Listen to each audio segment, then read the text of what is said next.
Assalamualaikum warahmatullahi wabarakatuh. Hai, sebelumnya perkenalkan, nama aku Purwanta Ayuni dengan NIM 1214020137 dari KPI 5C.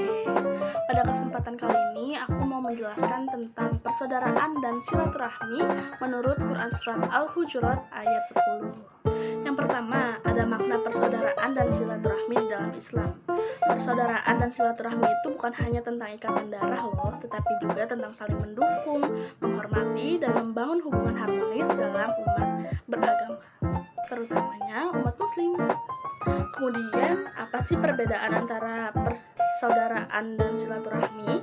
Jadi, kalau persaudaraan itu hubungan erat dan harmonis antara sesama muslim berdasarkan cinta kepada Allah dan Rasul-Nya. Sedangkan silaturahmi adalah mengunjungi, menyapa, berinteraksi dengan sanak saudara dan sesama muslim untuk mempererat hubungan. Lalu, apa sih hubungan antara persaudaraan dan silaturahmi? Jadi, hubungan ini saling mempengaruhi dan saling melengkapi satu sama lainnya.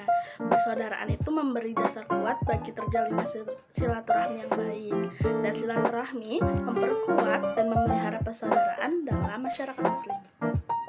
Sebagaimana yang dijelaskan dalam Quran Surat Al-Hujurat ayat 10 yang berbunyi, A'udzubillahi minasyaitonirrajim, Bismillahirrahmanirrahim, Innamal mu'minuna ihwatu fa'aslihu baina akhawaikum wa attaqullaha la'allakum turhamun. Yang artinya, sesungguhnya orang-orang mukmin itu bersaudara.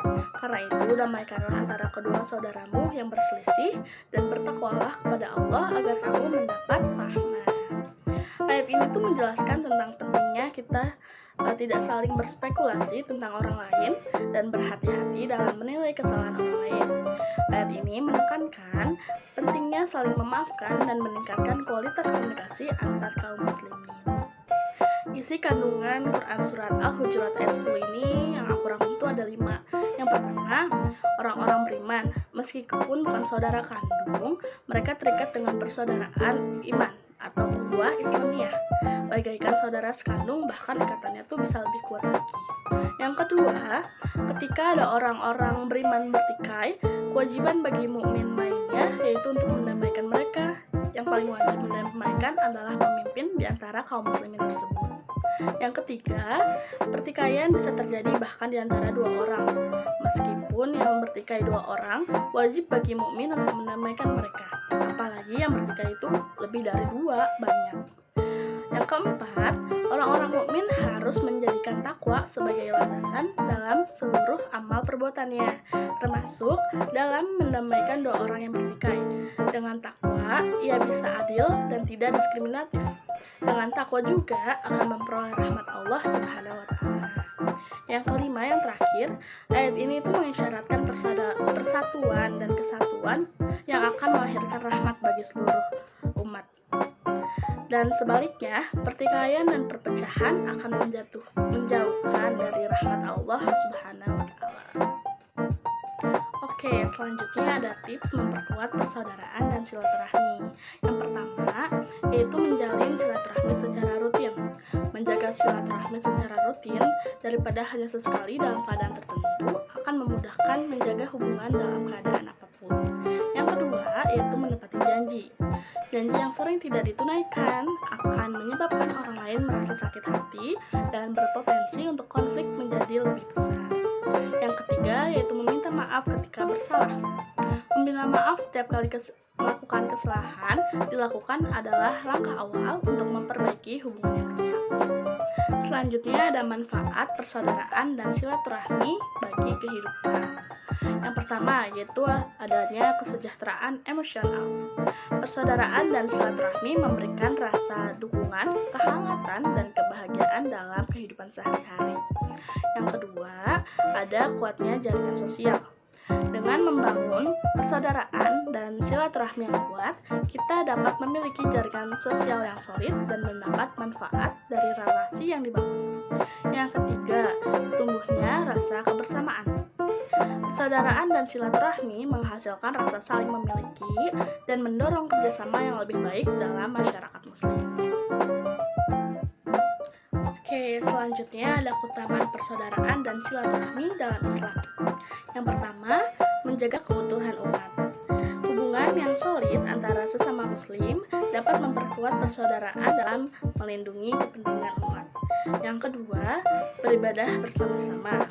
Persaudaraan dan silaturahmi dapat meningkatkan rasa kekeluargaan saat beribadah di masjid.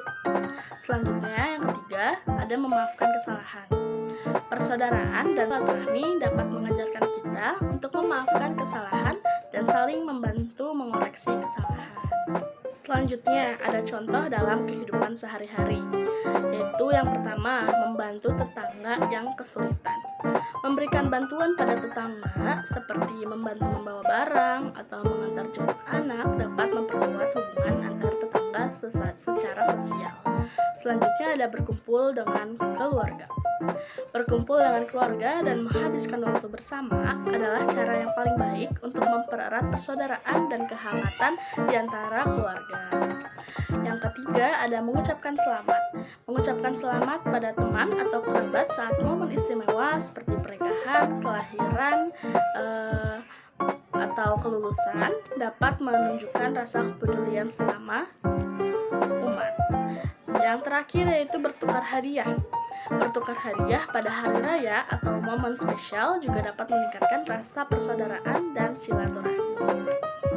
Tapi selanjutnya, dalam hal semua tersebut, pasti ada aja hambatan dalam menjaga persaudaraan dan silaturahmi. Apa aja sih? Yang pertama yaitu misinterpretasi, yaitu ketidaksesuaian persepsi, maka akan menimbulkan kesalahpahaman yang berujung konflik.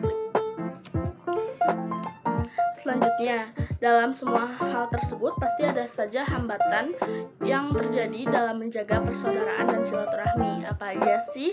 Yang pertama ada misinterpretasi, yaitu ketidaksesuaian persepsi yang akan menimbulkan kesalahpahaman yang berujung pada konflik. Yang kedua, adanya hambatan pada jarak.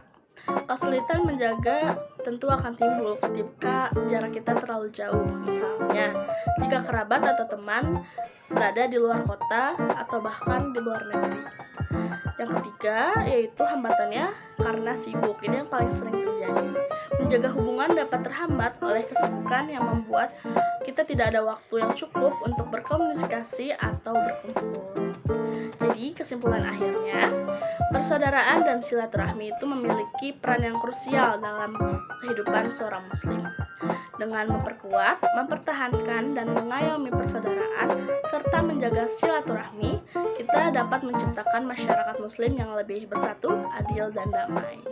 Mungkin sekian dari saya, mohon maaf apabila banyak kekurangan. Assalamualaikum warahmatullahi wabarakatuh.